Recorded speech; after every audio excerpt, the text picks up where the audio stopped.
Hello students of class 10. So today I am going to start a new chapter that is triangle. तो अभी triangle में हम लोग को mainly यहाँ पे पढ़ना है similarity. Already in class 9 we have studied about congruency. तो congruency के लिए जो criteria था उसी तरह से similarity के लिए भी criteria होगा, लेकिन उसके पहले हमको congruent और similarity के बीच का difference जानना है. तो already मैंने थोड़ा बहुत तुम लोग को भी बताया है तो what is the difference between both. जैसे कॉन्ग्रेंट फिगर्स जब हम बोलते हैं तो वो एग्जैक्टली सेम होना पड़ेगा, यानी अगर हम लोग एक ऑब्जेक्ट को दो ऑब्जेक्ट एक दूसरे से two objects are congruent, okay, two figures are congruent, तो हम लोग बोल सकते हैं कि अगर एक फिगर को हम लोग एक के ऊपर रख दें तो वो एग्जैक्टली सेम, मतलब पता ही नहीं चलेगा कि यहाँ पे दो फिगर्स है, उससे हम लोग को मालूम चलेगा कि यहाँ पे एक ही फिगर है. सिमिलरली सिमिलर ट्रायंगल्स या सिमिलर फिगर्स या सिमिलर ऑब्जेक्ट्स क्या होता है जो कि दिखने में सेम है लेकिन उसका साइज बोल सकते हो एक का छोटा है एक का बड़ा है, इस तरह से बोल सकते हो, ठीक है. सो सिमिलरिटी के लिए भी दो क्राइटेरिया है जो कि फुलफिल करना होगा. तो फर्स्ट मैं तुम लोग को एक एग्जांपल देके समझा रही हूँ. जैसे कि हम लोग का इक्विलेटरल ट्रायंगल है, ठीक है, एक फिगर है equilateral triangle, that is a two dimensional figure. Equilateral triangle में क्या होता है, ऑल एंगल्स आर इक्वल, और हम लोग को ये मालूम है कि एक ट्रायंगल का sum of all angles is equal to 180 degree होता है. दैट मीन्स इक्विलेटरल ट्रायंगल का ईच एंगल 60 डिग्री के बराबर होगा. तो इस तरह से अगर मैं कोई छोटा इक्विलेटरल ट्रायंगल फॉर्म बनाऊंगा तो छोटा इक्विलेटरल ट्रायंगल का एंगल तो सभी क्या क्या होगा, 60 डिग्री होगा, क्योंकि all are equal. Equilateral triangle का डेफिनेशन ही है all the angles should be equal to each other.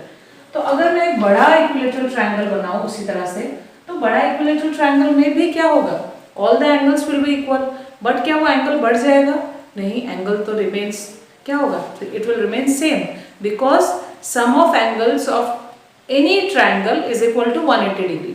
तो इक्विलेटरल ट्रायंगल चाहे छोटा हो या चाहे बड़ा हो, उसका सभी एंगल्स क्या होता है, सेम होता है. सेम होने का मतलब ही क्या है, it will be equal to what, 60 degree. Each angle will be equal to 60 degree. So we can say that equilateral triangle are similar triangles. ये क्या है, सिमिलर फिगर्स है, ठीक है. तो तुम्हारे बुक में बहुत सारा डेफिनेशंस है एंड बहुत सारे एग्जांपल्स है. तो उसमें से एक एग्जांपल मैंने यहाँ पे लिया. ये एक एग्जांपल है तुम्हारा इक्विलेटरल ट्रायंगल का. इक्विलेटरल ट्रायंगल जो है वो क्या है, सिमिलर फिगर्स में आता है, ठीक है, इक्विलेटरल ट्रायंगल. तो इससे मालूम चल गया फर्स्ट क्राइटेरिया क्या है, all the angles in two figures are equal, then we can say that the two figures are similar, ठीक है. अगर एंगल्स बराबर हो जाता है, दो ऑब्जेक्ट में अगर एंगल्स बराबर हम लोग कर देते हैं तो हम लोग उसको क्या बोल सकते हैं, सिमिलर फिगर्स बोल सकते हैं, ठीक है. अगर अभी मान लो जैसे मैंने अभी इक्विलेटरल ट्रायंगल लिया है, अगर मैं ट्रायंगल नहीं लेके सर्कल ले लेती हूँ, सर्कल में तो एंगल नहीं होता है, तो सर्कल में हम लोग क्या देखेंगे, देखो सर्कल में एंगल नहीं होता है, बट होता क्या है, सर्कल में होता है रेडियस. तो अगर मैंने एक छोटा सर्कल लिया उसका कुछ रेडियस होगा, मैं और एक बड़ा सर्कल अगर लूंगी उसका रेडियस उससे बड़ा होगा, ठीक है. लेकिन सर्कल क्या है, एक यूनिफॉर्म सर्कुलर ऑब्जेक्ट है. हम लोग का सर्कुलर ऑब्जेक्ट ओवल भी होता है बट वो यूनिफॉर्म नहीं है. This is a uniform figure, because यहाँ से ये क्या है, इसका एक फिक्स डिस्टेंस है. इसका फिक्स डिस्टेंस कहाँ से है, सेंटर से बाउंड्री तक जो है वो फिक्स डिस्टेंस है जो हमेशा सेम रहता है, इसीलिए इसको हम लोग सर्कल बोल रहे हैं. ओवल में क्या होता है, जो सेंटर से तुम्हारा बाउंड्री तक का जो दूरी है वो चेंज होते रहता है, वो हमेशा फिक्स नहीं रहता है, ठीक है. So this is also what comes under similar figures. यहाँ पे हम लोग क्या देखेंगे, यहाँ पे हम लोग रेडियस देखेंगे. तो रेडियस का हम लोग रेशियो से हम लोग पता लगा सकते हैं कि ये फिगर सिमिलर है या नहीं, ठीक है. तो इस तरह से दो सर्कल या दो से ज्यादा circle we can say it as similar figures, ठीक है. तो कॉन्ग्रुएंसी और सिमिलर के बारे में तुम लोगों को थोड़ा बहुत अभी आइडिया होगा और डिफरेंस मालूम चला होगा कि कॉन्ग्रुएंसी में एग्जैक्टली सेम होना चाहिए. वो दोनों ऊपर में अगर हम लोग एक दूसरे के ऊपर अगर हम लोग बिठा देते हैं फिगर्स को, तो हम लोग को ये नहीं पता लगेगा कि यहाँ पे दो ऑब्जेक्ट है. हम लोग को क्या मालूम चलेगा, only one object is present है. सो सिमिलैरिटी का क्राइटेरिया क्या है, मेनली हम लोग को यहाँ पे पढ़ना है सिमिलैरिटी ऑफ ट्रायंगल. तो सिमिलैरिटी ऑफ ट्रायंगल का क्राइटेरिया है, two triangles are similar if and only if all the angles will be equal to each other. And second criteria क्या है, द साइड्स आर प्रोपोर्शनल। जो triangle का sides है वो proportional होना चाहिए, तभी ट्रायंगल्स क्या होगा, सिमिलर होगा। ठीक है, तो फर्स्ट एक्सरसाइज के पहले 2-3 एक्टिविटी है जो तुम लोग खुद पढ़ के भी क्लियर कर सकते हो। बहुत सिंपल एक्टिविटीज दिया हुआ है जिससे तुमको मालूम चलेगा कि सर्कल या फिर तुम्हारा स्क्वायर हो गया या फिर ट्रायंगल हो गया, ये सब ऑब्जेक्ट, ये सब फिगर सिमिलर है कि नहीं। ठीक है, उसी के ऊपर बेस्ड करके फर्स्ट एक्सरसाइज है। फर्स्ट एक्सरसाइज में कुछ फिल इन द ब्लैंक्स है, उसमें लिखा है जैसे कि फर्स्ट में तुम्हारा जैसे ऑल सर्कल्स आर सिमिलर होगा ना कॉन्ग्रेंट होगा, तो तुम लोग को ये देखना है सभी सर्कल को हम लोग सिमिलर बोल सकते हैं because all are what, uniform. ठीक है, नेक्स्ट इज ऐसा दिया है ऑल डैश आर सिमिलर, तो वहाँ पे तुम्हारा 2 ऑप्शन दिया है, इक्विलेटरल कॉमा आइसोसेलेस। तो आइसोसेलेस में क्या होता है, आइसोसेलेस में 2 एंगल्स बराबर होता है एक दूसरे का, एक ट्रायंगल में 2 एंगल एक दूसरे का बराबर होता है। लेकिन हम लोग 2 ट्रायंगल में कंपेयर नहीं कर सकते, बता नहीं सकते वो एंगल इक्वल हो भी सकता है, नहीं भी हो सकता है। तो इसीलिए हम लोग आइसोसेलेस ट्रायंगल को सिमिलर नहीं बोल सकते। सो यहाँ पे ऑप्शन कौन सा करेक्ट होगा, इक्विलेटरल ट्रायंगल। ठीक है, तो इस तरह का बहुत सारा क्वेश्चंस है वहाँ पे जो कि बहुत सिंपल है, सिमिलैरिटी के ऊपर ही है। तो तुम लोग देख के उसको पता लगा के तुम लोग ऑप्शंस को जस्ट करेक्ट करना है, which one is similar and which one is not. तो यहाँ पे 2 स्टेटमेंट है कि फर्स्ट स्टेटमेंट है all similar figures are congruent और नेक्स्ट स्टेटमेंट है all congruent figures are similar. तो कौन सा ट्रू होगा, yes, all congruent figures are similar. हम नहीं बोल सकते जैसे कि मैंने ये दोनों लिया है, ये दोनों ट्रायंगल इक्विलेटरल ट्रायंगल है, ये दोनों सिमिलर है, बट क्या ये दोनों कॉन्ग्रेंट है, नहीं, क्योंकि कॉन्ग्रेंट के लिए जो क्राइटेरिया सेटिस्फाई करना चाहिए वो यहाँ पे नहीं आएगा। और तुम देख सकते हो अगर हम लोग एक ट्रायंगल को दूसरे ट्रायंगल के ऊपर बिठाएंगे तो हमको किस तरह का मिलेगा, ये ट्रायंगल इसके अंदर इस तरह से रहेगा। ठीक है, जो कि तुम्हारा सिमिलैरिटी का केस में आता है। So we can say all congruent figures are similar, सभी कॉन्ग्रेंट फिगर्स सिमिलर होता है, बट सभी सिमिलर फिगर्स कॉन्ग्रेंट नहीं होता है। कभी कोई हो भी सकता है कोई केसेस में, और कोई केसेस में नहीं हो सकता है। ठीक है, बट ऑल के लिए ट्रू नहीं है। ठीक है, तो नेक्स्ट इज एक्सरसाइज 1 तुम लोग खुद करना 6.1 को। ठीक है, बहुत सिंपल कॉन्सेप्ट से रिलेटेड है, जैसे सिमिलैरिटी से रिलेटेड है। नेक्स्ट जो है वो बहुत इंपॉर्टेंट है, दैट इज योर थ्योरम्स। तो थ्योरम का प्रूफ आता है क्वेश्चंस तुम्हारा, मतलब थ्योरम का प्रूफ तुम्हारा फाइनल एग्जाम के लिए भी इंपॉर्टेंट है, वो आता है क्योंकि सो फर्स्ट थ्योरम है तुम्हारा basic proportionality theorem, that is also called BPT. ठीक है, तो वो थ्योरम का हम लोग प्रूफ करेंगे आज, और इसको तुम लोग प्रैक्टिस करोगे। आज मैं क्वेश्चंस नहीं कराऊंगी, just I will discuss the theorem only. Okay, तो स्टेटमेंट क्या है इसका देखो, तुम लोग को बुक में स्टेटमेंट मिल ही जाएगा। If a line is drawn parallel to one side of a triangle to intersects the other 2 sides in distinct points, the other 2 sides are divided in the same ratio।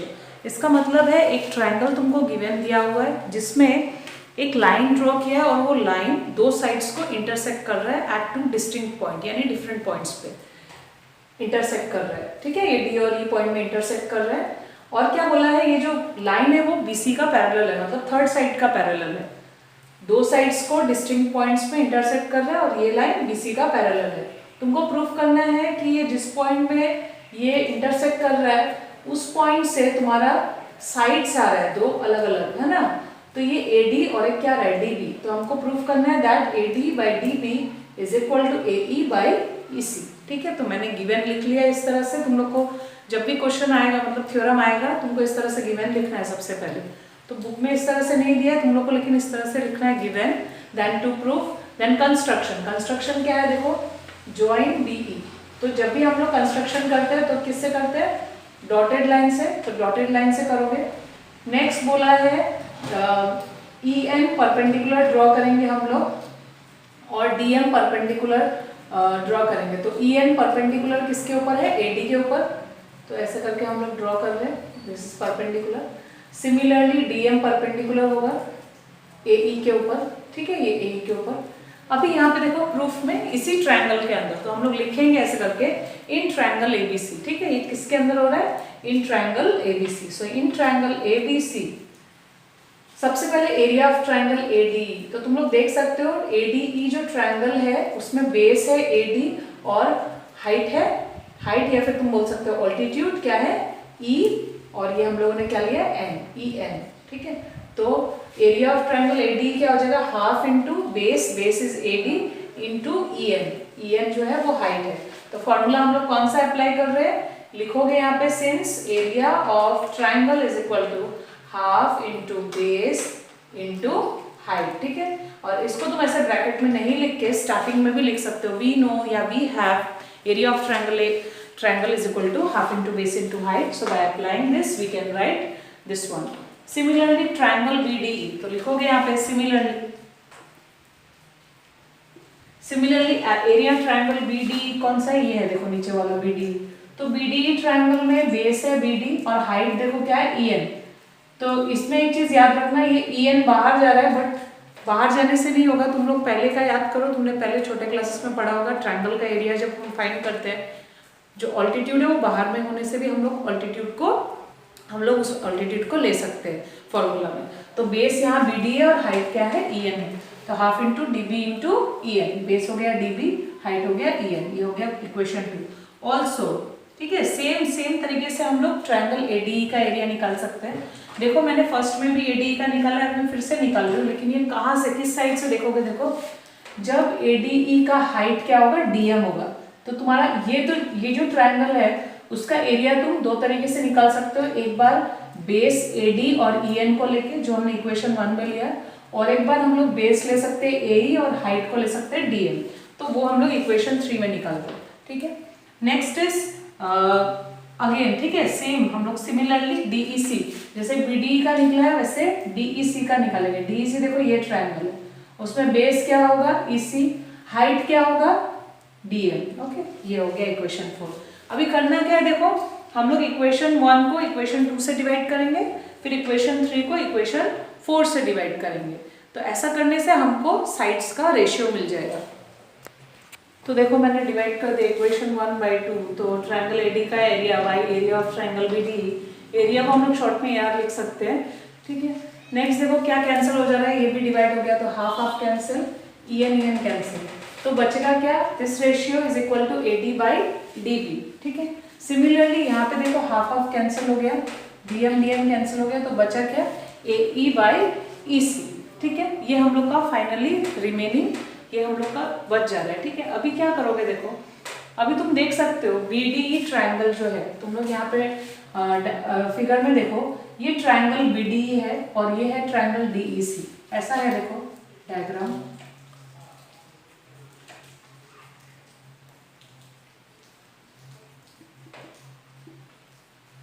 तो ये जो triangle है वो common base में है, और वो common base क्या है? डीई, ठीक है। और डीई और बीसी क्या है? एक दूसरे का पैरेलल है। तो हम लोगों ने 9 में एक थ्योरम पढ़ा है कि triangles on the same base and between same parallel lines are equal in area, ठीक है। तो यानी कि हम लोग क्या बोल सकते हैं? ट्रायंगल बीडीई का एरिया ट्रायंगल डीईसी के इक्वल हो जाएगा, ठीक है। ये दोनों इक्वल लिख सकते हैं हम लोग। तो इसके नेक्स्ट में ही हम लोग इस रीजन को लिखेंगे। तो इसके बाद देखो इसको इक्वेशन 5 और इक्वेशन 6 दे दिया, तो उसके बाद हम लोगों ने ये लिख लिया रीजन, ये दोनों एरिया को हम लोग इक्वल कर सकते हैं डिनोमिनेटर का। और न्यूमरेटर देखो वो तो सेम ही ट्रायंगल है, एरिया ट्रायंगल एडी, तो उन दोनों का तो एरिया सेम ही होगा, ठीक है। तो इस तरह से हम लोग क्या बोल सकते हैं? ये पूरा left hand side part will be equal to this one, okay. So equation 5 and equation 6 becomes what? Equal. So we can write hence AD by DB is equal to AE by EC, जो कि हमको proof करना था। तो basic proportionality theorem में हम लोगों ने क्या पढ़ा? अगर एक ट्रायंगल में एक लाइन ड्रॉ किया है जो कि थर्ड साइड का पैरेलल है, और वो लाइन ट्रायंगल का दो साइड को डिस्टिंक्ट पॉइंट्स में इंटरसेक्ट करता है, देन जो करस्पॉन्डिंग साइड्स है वो डिवाइड हो जाएगा सेम रेशियो में, ठीक है। और ये रेशियो ये हो गया तुम्हारा, ठीक है। तो इसको याद रखना, जब ये कंडीशन तुमको दिया रहेगा तब तुम ये लिख सकते हो, यानी कि, ठीक है। सो आज के लिए होगा यहाँ तक। तुम लोग थ्योरम को जितना हो सके प्रैक्टिस करो, थोड़ा रिप्रेजेंटेशन को लेकिन ध्यान देके उसको थोड़ा अच्छे से करो रिप्रेजेंटेशन को, ठीक है। मैंने तो थोड़ा बहुत डायरेक्टली लिख दिया अप टू कंस्ट्रक्शन, माइंड जो मैंने लिखा है वो ठीक है। उसके बाद तुम लोग जब प्रूफ स्टार्ट करोगे तब अच्छे से लिखोगे तुम कौन सा ट्राइंगल में ले रहे हो। We have area of triangle is equal to half into base into height, तो सभी इंफॉर्मेशन को अच्छे से लिखोगे। और कुछ भी लिख रहे हो अगर उसका रीज़न देना है, कहीं 9th क्लास से लिख रहे हो तो रीज़न देना है तुमको, तो तुमको मालूम चल रहा है। बट जब तुम रिप्रेजेंटेशन जब तुम उसको लिखोगे तो क्या होगा, जो तुम्हारा कॉपी चेक करेगा उसको भी पता चलेगा कि तुमको मालूम है ये, है ना। उसको लिखना होगा तुमको रीज़न को कि किस लिए एरिया इक्वल हुआ, ठीक है। तो होगा आज के लिए, थैंक यू।